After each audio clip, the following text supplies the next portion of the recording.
Oi, como vai? Você já deve saber que a psicologia, ela não é uma, mas várias psicologias. Isso quer dizer que existem várias formas da gente compreender o que é o ser humano e de tentar entender como é que se dá a relação desse ser humano com o mundo, com as pessoas e com ele mesmo. Como se fosse uma árvore, vamos imaginar assim, a psicologia, ela vai ter as raízes dela lá nas pessoas e nas relações. E ela vai então se ramificar a partir de 3 grandes troncos, que seriam as nossas abordagens, ou como alguns autores dizem, as 3 grandes forças da psicologia.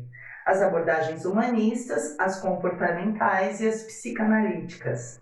É a partir delas que vão surgir as teorias e as técnicas que existem em psicologia. Das abordagens comportamentais, a gente vai ter, por exemplo, a terapia cognitivo-comportamental e a terapia comportamental, entre outras, né? Do tronco das psicanalíticas vão surgir a psicanálise freudiana, a lacaniana, a bioenergética do Reich, a psicodinâmica, a psicologia analítica junguiana e muitas outras. No caso das abordagens humanistas em psicologia, como a gente vai ver, foram associadas de uma forma muito abrangente, muito geralzona, todas as perspectivas existenciais e humanistas em psicologia. Então, vão ser consideradas como humanistas a abordagem centrada na pessoa do Rogers, a Gestalt terapia, o psicodrama do Moreno, a psicologia existencial do Rollo May e a logoterapia ou a análise existencial do Frankl. Dentro dessa abordagem, e por motivos bem específicos, também vão entrar a psicologia fenomenológica existencial, a psicologia existencialista do Sartre e a análise existencial inspirada em Kierkegaard. Apesar de a fenomenologia existencial ser uma das maiores fontes de todas as psicologias humanistas, a psicologia fenomenológica em si não é uma psicologia humanista. É muito parecido com o que acontece com a psicanálise freudiana e com o behaviorismo, por exemplo. O Freud ele foi a pedra de toque para o Lacan e para a Melanie Klein desenvolverem as suas próprias psicanálises. E cada um, a partir disso, foi seguir o seu caminho. Assim como foi para o Jung, que desenvolveu um caminho quase que totalmente desgarrado da psicanálise do Freud, mas ainda assim é considerada uma psicologia das abordagens psicanalíticas. Do mesmo jeito, então, vai acontecer com o behaviorismo, né, que é a fonte do TCC, mas não é a TCC. Aqui nas abordagens humanistas também vai ser assim. A filosofia fenomenológica existencial é quem vai ajudar a compor as psicologias da abordagem humanista. Inclusive, essas psicologias se nutriram tanto da perspectiva fenomenológica e da existencial que até hoje muita gente confunde as coisas. Mas existem diferenças cruciais entre um psicólogo humanista e um psicólogo da fenomenologia existencial, você sabia? Para a gente entender essas diferenças, a gente vai ter que entrar um pouco nas origens da abordagem humanista. Lá onde as humanistas, as psicologias humanistas nasceram. Eram as décadas de 60 e 70.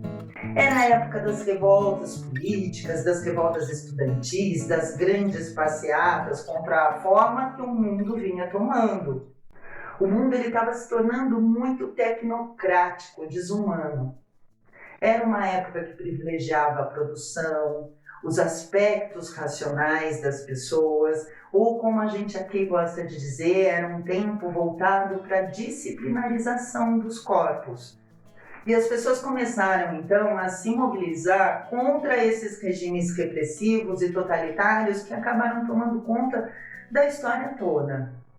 Esse movimento estava acontecendo tanto em lugares diferentes como com objetivos diferentes, mas todos tinham em comum o fato deles se sentirem aptos para transformar o mundo num lugar melhor, num lugar mais humano. Na psicologia, por sua vez, o que estava imperando até as décadas de 50 e 60 era uma ideia de que o ser humano ele podia ser fatiado ou distorcido para caber num modelo científico que foi feito originalmente para as ciências naturais e para as ciências exatas. Então, por exemplo, se supunha, como ainda se supõe, que você pode extrair alguma verdade universal do que seja o homem a partir de pesquisas que só levam em conta alguns aspectos daqueles pesquisados. Grande parte das circunstâncias em que cada pessoa estudada vive era e ainda é descartado para que essas psicologias possam atingir uma metodologia de causa e efeito e ter um status científico, entende? É meio que tentar fazer caber uma estrela num quadrado. O homem, do ponto de vista das psicanalíticas e das comportamentais, ele é tido como uma coisa que é passível de ser enquadrada, seja em estruturas egóicas, seja em estruturas cognitivas que seriam universais, ou seja, funciona para um, vai necessariamente funcionar para todos.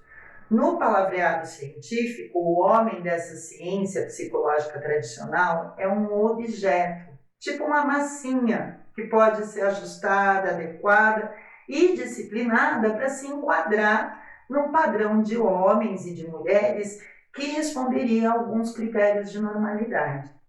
Ainda é assim, mas naquela época o que a gente via era o auge de uma psicologia comparativa, da psicologia de laboratório, era a época da psicanálise clínica ultra elitizada, caríssima, era a época de glória dos testes, fossem eles psicanalíticos ou comportamentais, que antes de qualquer outro motivo eram feitos com a ideia de classificar as pessoas, para categorizar, para modelar, para disciplinar e para excluir.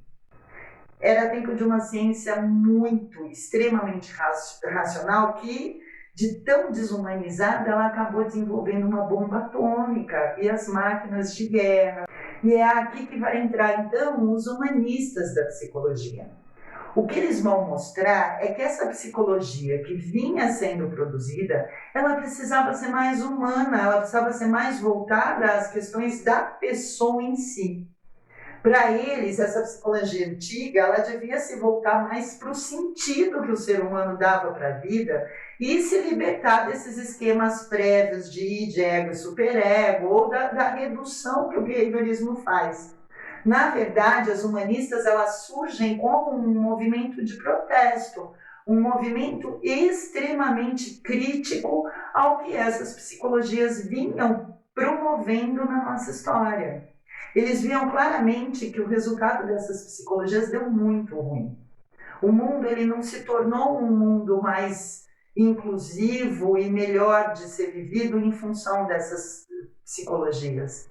Então, alguns psicólogos americanos, já de renome, vindo tanto da psicanálise como do behaviorismo, mas que estavam extremamente descontentes com tudo o que estava acontecendo, eles foram se juntando.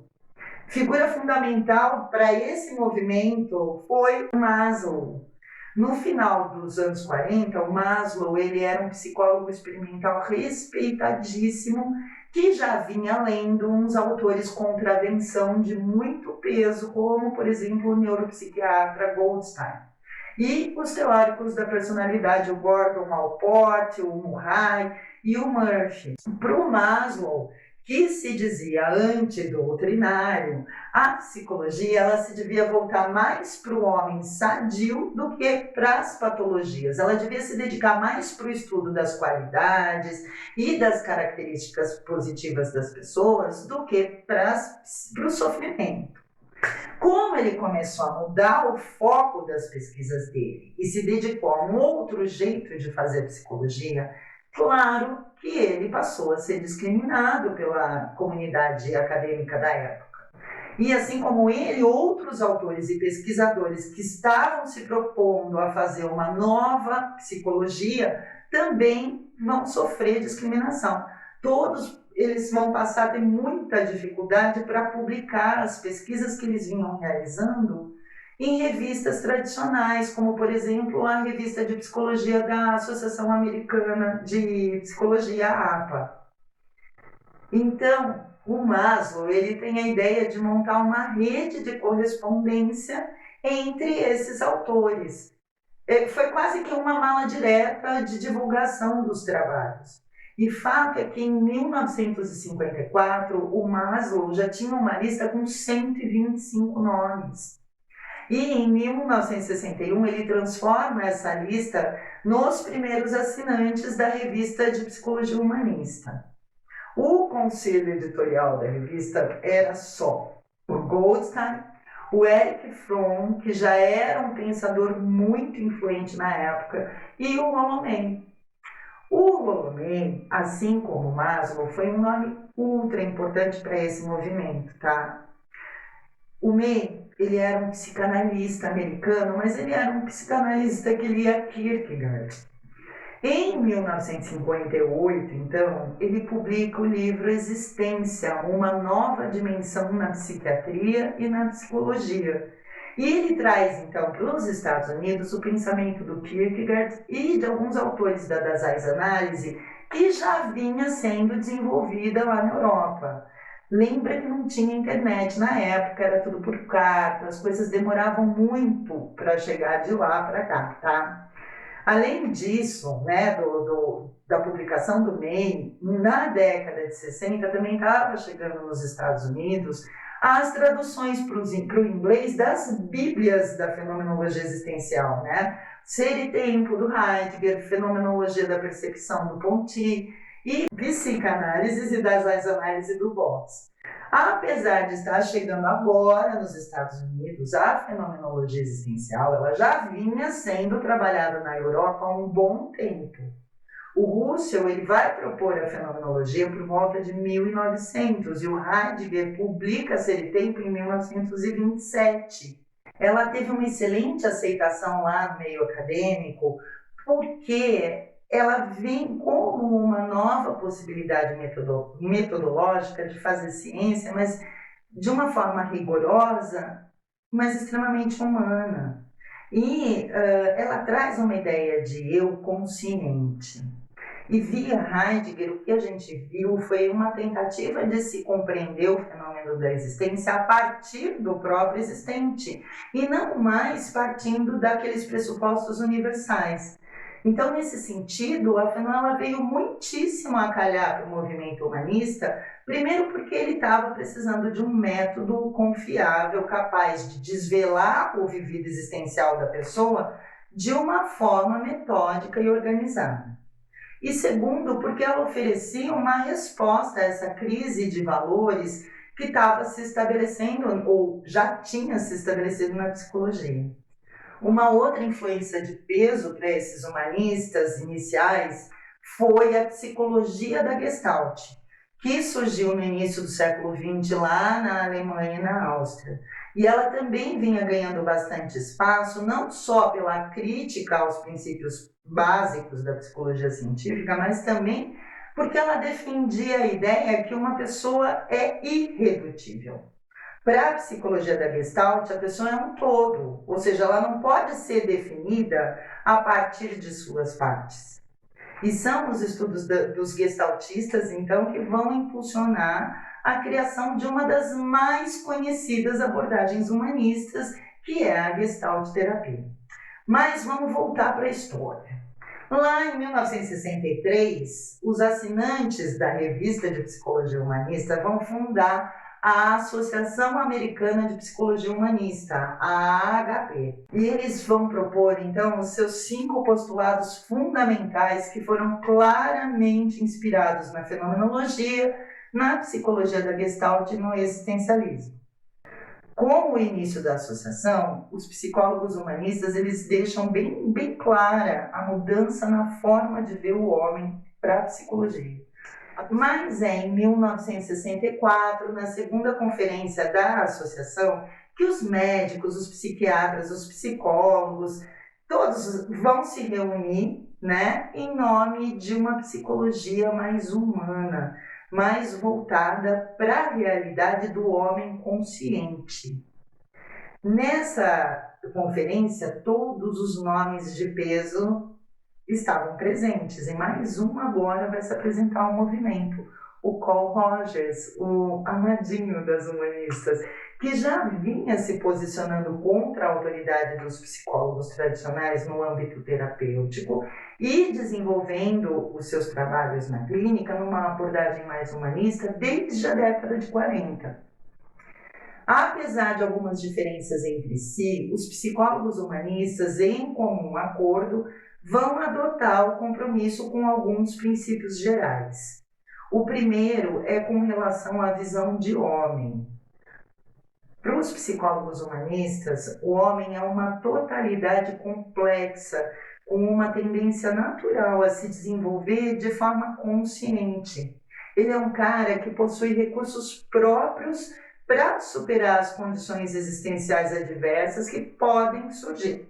Ou seja, ele é sempre detentor de algum poder sobre aquilo que afeta ele, e ele tem autonomia para tomar as suas decisões. E justamente por isso esse ser humano vai ser único, ele nunca vai ser passível de ser esquematizado de uma forma reduzida. O segundo é com relação à psicologia. Para os humanistas, a psicologia ela deve sempre se orientar para promover as potencialidades e a saúde psicológica das pessoas. Ela deve favorecer a autorrealização, a criatividade, sempre com o intuito de levar a pessoa a ser cada vez mais ela mesma, mais autêntica, mais consciente de si, mais verdadeira. O objeto de estudo, então, deve ser sempre o sentido da experiência humana. Apesar de todos concordarem com esses princípios, os humanistas eles discordavam entre si em questões cruciais. Por exemplo, enquanto o May tentava ao máximo trazer a filosofia do Kierkegaard para perto da psicologia, o Maslow criticava duramente os existencialistas. Ele chegou a se referir à filosofia existencialista como niilismo desesperado e glorificação do nada. Imagina, cada um dos humanistas, apesar deles concordarem com os mesmos princípios, eles foram desenvolvendo a sua própria teoria, o seu próprio jeito de trabalhar.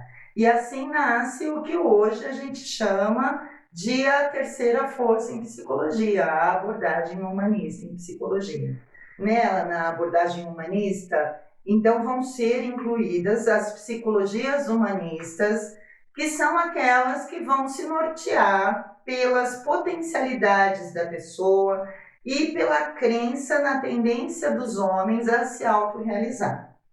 São elas a abordagem centrada na pessoa do Rogers, o psicodrama do Moreno, a psicologia existencial humanista do Rollo May, a logoterapia ou a análise existencial do Frankl e a Gestalt terapia. Mas também vão ser incluídas as psicologias fenomenológica existencial, a existencialista do Sartre e a análise existencial inspirada em Kierkegaard.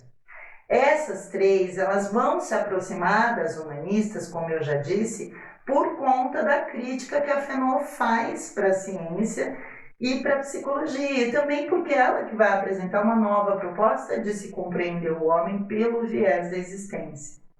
Mas, apesar de ter emprestado os conceitos e os princípios fundamentais para a psicologia humanista, a Fanon, ela não tem nada a ver com o rumo que a psicologia humanista tomou. A fenomenologia, na realidade, ela é incompatível com as psicologias humanistas. A começar pelo princípio fundamental da psicologia humanista, que é o de que o homem tem uma tendência inata ao desenvolvimento e à autorrealização. Para começar, a fenomenologia existencial ela foge de qualquer tentativa de enquadrar o homem em uma definição que sirva para todos os seres humanos. Então, a gente pode dizer que, de um ponto de vista da Fanon, Um dos modos possíveis de ser é o de autorrealização, mas isso não é válido para todos os homens. Isso porque a fenomenologia existencial acredita que não dá mesmo para encapsular o eu. A existência para nós é pura indeterminação, ou seja, justamente por não ter nenhum a priori que me determine, eu sou lançada numa condição que me obriga a assumir as mais diferentes possibilidades diante do que o mundo se apresenta. Tá? Então, a fenomenologia existencial, ela não acredita que exista uma força interior que o homem traz dentro dele. A propósito, para nós, não existe nem esse dentro dele, interioridade, quanto mais um potencial de desenvolvimento inato. E isso vai se ligar a mais uma diferença fundamental entre a Fenô e a psicologia humanista, que é a questão da essência. Porque eu não sei se você percebeu, mas quando a psicologia humanista ela fala de potencialidades, de criatividade e de autorrealização, ela traz implícita a ideia de que a gente é essencialmente motivado ao progresso. Mas você sabe que para nós não tem dessa de uma essência que pré-determine ou que preceda a existência. Para a Fenô, é existindo que a gente vai encontrando a nossa essência. Porque a existência vai ser sempre uma abertura para as coisas que vão se apresentar e para as possibilidades que o mundo traz. Para nós, a existência não é motivação ou criatividade.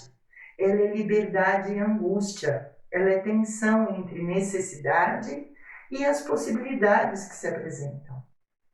Pensando bem, né, dá até para a gente colocar que enquanto a psicologia humanista é uma psicologia da positividade, a fenomenologia existencial é uma psicologia da negatividade.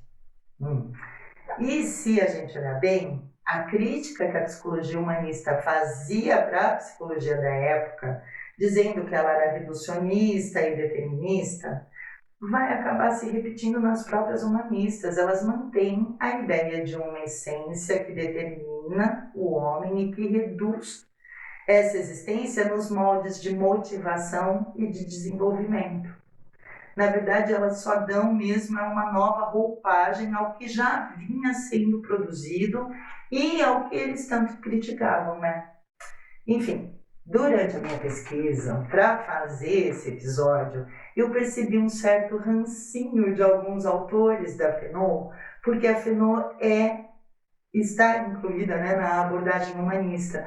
Mas eu preciso dizer que eu tenho um orgulho danado de fazer parte de uma abordagem que nasceu em protesto por uma psicologia mais humana e por um mundo melhor, né? Eu não vejo problema nenhum em dizer que, apesar das apropriações apressadas dos conceitos da Fenô pelos humanistas, eles tiveram o mérito de se organizar na tentativa de construir uma nova história para a psicologia. E você, como você se sente sendo um humanista sem ser? Deixa nos comentários. E se você ficou com alguma dúvida ou quiser acrescentar mais alguma coisa nessa história que eu contei, fica à vontade, tá? Um beijo grande, até a próxima, tchau!